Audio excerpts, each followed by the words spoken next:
Hello students, today I am going to teach you history class 12th chapter number 7. My name is Seeta Gupta from JNB Shajapur PGT history.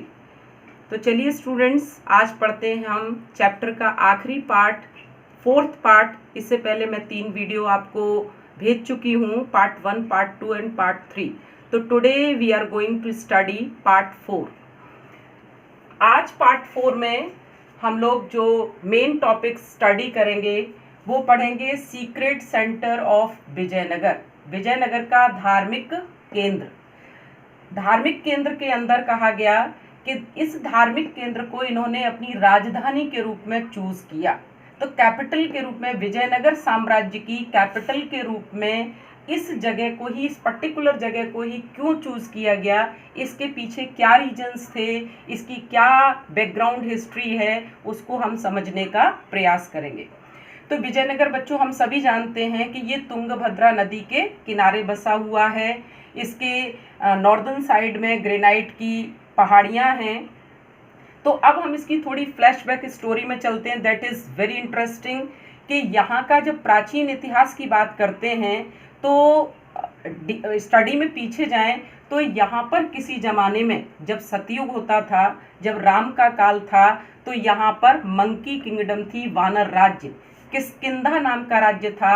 अगर आप रामायण पढ़ेंगे तो रामायण में पूरा एक कांड है, एक पार्ट है जिसको किष्किंधा कांड कहते हैं। जैसे सुंदर कांड नाम आपने सुना होगा, तो आज जरा रामायण को खोल के देखेंगे तो आपको किष्किंधा कांड मिलेगा, जिसमें आपने सुना होगा नाम बाली और सुग्रीव का। ये बाली, सुग्रीव यहाँ का राजा था जिससे राज्य छीन लिया था बाली ने, और भगवान राम ने फिर से सुग्रीव को वो राज्य दिलाया था। और यहीं पर राम की मुलाकात हुई थी हनुमान से, और हनुमान का जन्म भी यहीं की पहाड़ियों में माना जाता है। ये तो हो गया इसका पहला धार्मिक कारण जिसकी वजह से इस विजयनगर को इतना महत्व प्राप्त है। दूसरा कारण कहा जाता है कि ये पंपा क्षेत्र है। पंपा वहाँ की जो मदर गॉडेस हैं उनको कहा गया है। पंपा जो प्राचीन काल में हम जिनको पार्वती कहते हैं, गौरा कहते हैं, भगवान शिव की पत्नी।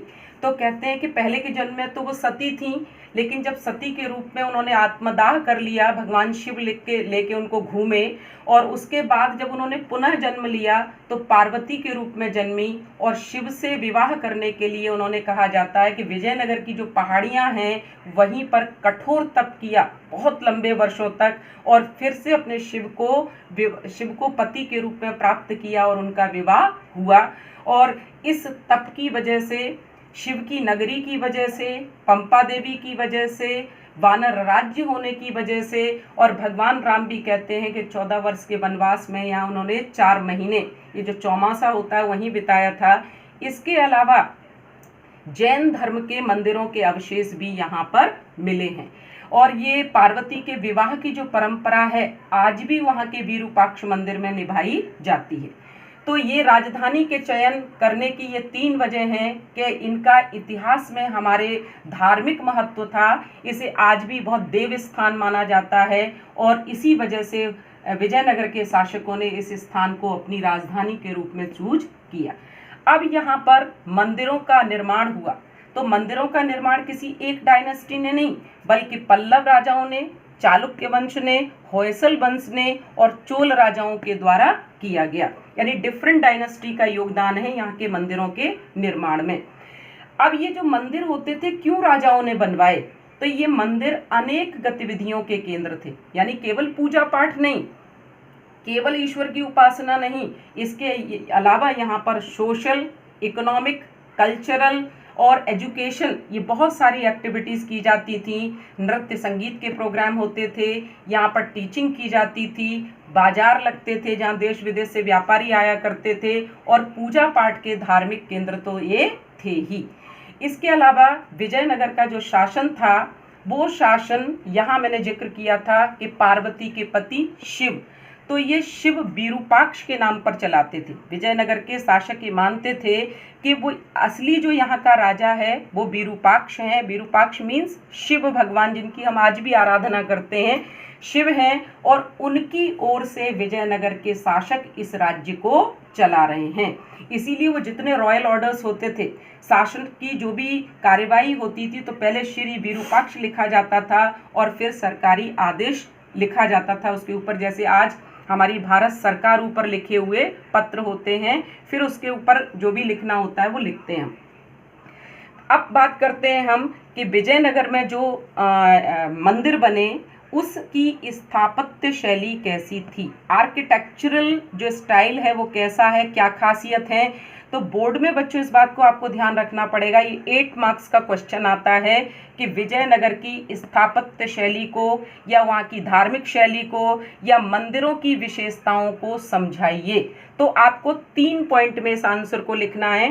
पहला, नए तत्वों का समावेश हुआ यहाँ की स्थापत्य शैली में। दूसरा है, इस दौरान 2 बहुत प्रसिद्ध मंदिरों का निर्माण हुआ। और तीसरा है कि यहाँ पर मंदिर परिसरों में रथ गलियां और गोपुरम का निर्माण किया गया, और इन रथ गलियों के दोनों ओर मंडप बनाए गए। तो नंबर 1, 2, 3, 4 ये 4 पॉइंट आपको 8 मार्क्स में डिस्क्राइब करने होंगे, और इनके अंदर भी अब सब पॉइंट्स हैं। तो विजयनगर की स्थापत्य शैली में जो नए तत्वों का समावेश हुआ उसमें क्या नई चीजें आई। पहली चीज है कि मंदिर तो पहले भी बना करते थे, लेकिन अब राजाओं ने एक नई चीज जोड़ी जिसको कहा गया राय गोपुरम, यानी गेटवेज, रॉयल गेटवेज, जिसमें से राजा जब दर्शन करने के लिए जाते थे तो वो होते थे। उनकी थोड़ी सी मैं बच्चों आपको बताऊं तो जो स्ट्रक्चर होता था उनके जो उसका, तो वो ऐसे बहुत दूर से दिखते थे, बहुत दूर से। इसके ऊपर बहुत सारी डिज़ाइन होती थी, और ये एंट्रेंस होता था यहाँ से, तो बहुत ऊंचा टावर होता था जो बहुत दूर से ही शहर दिखाई देता था। तो कभी कभी ये जो देवस्थल शिखर है उसको भी बौना कर देते थे। और ये गोपुरम की विशेषता ये कृष्णदेव राय ने अपने शासनकाल में जोड़ी है।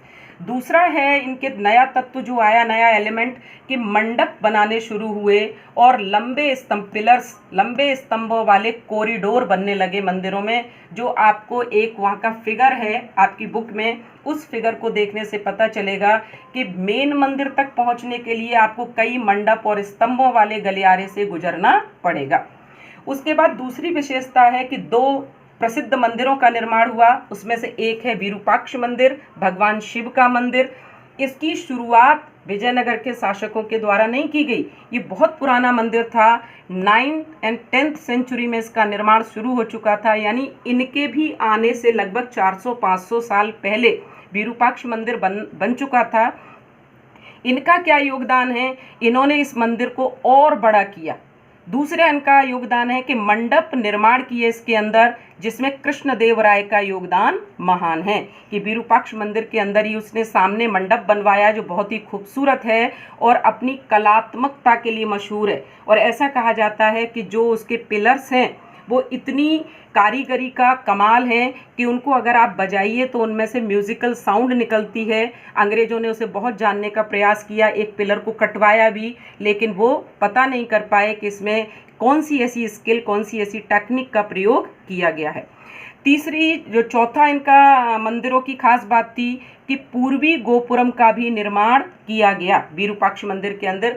अगर आज आप कर्नाटका जाएंगे तो बेल्लारी डिस्ट्रिक्ट में आप इस विरूपाक्ष मंदिर में दर्शन करने के लिए जा सकते हैं, जिसका निर्माण, जिसका और ज़्यादा उसको स्प्लेंडेड बनाने का जो योगदान है वो विजयनगर शासकों का है। मंदिर निर्माण में दूसरे मंदिर का नाम आता है विट्ठल मंदिर। विट्ठल भगवान विष्णु को कहते हैं। खास करके ये रूप महाराष्ट्र में फेमस है, और महाराष्ट्र की इस परंपरा को ये यहाँ लाए, यानी ये तो शिव भक्त थे लेकिन उन्होंने विष्णु को भी यहाँ महत्व दिया। इससे पता चलता है कि दूसरे पंथों, दूसरे लोगों की जो धार्मिक जो बिलीफ्स थे उनका भी ये आदर करते थे। और यहाँ विट्ठल मंदिर के अंदर कई सभागार बनाए गए, रथ के आकार का ये अनूठा मंदिर है। अगर अपनी बुक में देखेंगे तो पिक्चर दी गई है, रथ जैसा है बिल्कुल, जैसे कोणार्क का सूर्य मंदिर है, उसको घोड़े खींच रहे हैं, इसको हाथी खींच रहे हैं। अनूठा मंदिर है और इसका चित्र आज हमारे नोटों के ऊपर, जो हमारी करेंसी है इंडिया की, उसके ऊपर भी आपको विट्ठल मंदिर का चित्र देखने के लिए मिलेगा। तीसरी इनकी जो स्थापत्य शैली की विशेषता है कि मंदिर की जो पूरा अंदर अहाता होता था, परिसर होती थी, उसमें रथ गलियां बनी हुई हैं जो गोपुरम से सीधी रेखा में जाती हैं, और उनका जो गलियों का फर्श है सड़कों का, वो फर्श पत्थरों से बना हुआ है। इसके अलावा चौथी विशेषता है कि जो रथ गलियां हैं उन गलियों के दोनों ओर मंडप बने हुए हैं जो पिलर्स पर टिके हुए हैं, और इन मंडप पे व्यापारी लोग अपनी दुकानें लगाते थे और बाकायदा बाजार इन मंदिरों के अंदर चला करता था, यानी इकोनॉमिक एक्टिविटीज़ के लिए भी मंदिर फेमस थे। इसके बाद आपने पढ़ा कि 1800 में इसको कॉलिन मैकेंजी के द्वारा इसको पता चला और खोज शुरू हुई। उसके बाद जब हमारा भारत आज़ाद हुआ तो 1976 में हम्पी को राष्ट्रीय महत्व का स्थल घोषित कर दिया गया। कर्नाटका गवर्नमेंट का जो विभाग था उसने भी इसकी देखभाल शुरू कर दी, और इसका देश विदेश से इतने लोग, इतने स्कॉलर्स इसकी स्टडी करने के लिए आए कि उसके बाद 1986 में इस साइट को, हम्पी साइट को, विजयनगर की वर्ल्ड हेरिटेज साइट घोषित कर दिया गया, जो एक बहुत महत्व है इसका, इसीलिए ये यूएनओ के द्वारा ऐसा किया गया है। अब आइए कि इसके बारे में स्टडी करने के लिए कि ये जो इतने स्थापत्य के नमूने मिले हैं, इनको जांचना, इनके बारे में समझ पाने के लिए बहुत लोगों ने स्टडी की, जिसमें जॉन एम फ्रिट्ज का नाम, जॉर्ज मिशेल का नाम, एमएस नागराज का नाम प्रमुख है। इन्होंने वर्षों तक कड़ी मेहनत करके विजयनगर के स्थलों की जानकारी को प्राप्त किया, और बाद में चल करके वहाँ के एक मैप का निर्माण किया गया, जिसमें पूरे क्षेत्र को, जो विजयनगर का हम इलाका है, उसको 25 स्क्वायर्स यानी वर्गों में बांटा गया है, और हर एक वर्ग को जो इंग्लिश का अल्फ़ाबेट है ABCD उससे डिनोट किया गया है। अगर आप हम्पी को उस मैप में देखेंगे तो N से उसको डिनोट किया गया है, और N के भी फिर कई पार्ट किए गए हैं, यानी एक एक चीज़ को बहुत बारीकी से समझने की कोशिश की गई है। तो बच्चों, इसी के साथ हमारा ये चैप्टर नंबर 7 एंड पार्ट 4 पूरा होता है। मुझे उम्मीद है कि आप लोगों को ये समझ में आया होगा। तो अब मैं आपसे रिक्वेस्ट करूंगी कि अगर आपको ये पसंद आया होगा तो इस वीडियो को लाइक कीजिए, शेयर कीजिए और सब्सक्राइब कीजिए। Thank you.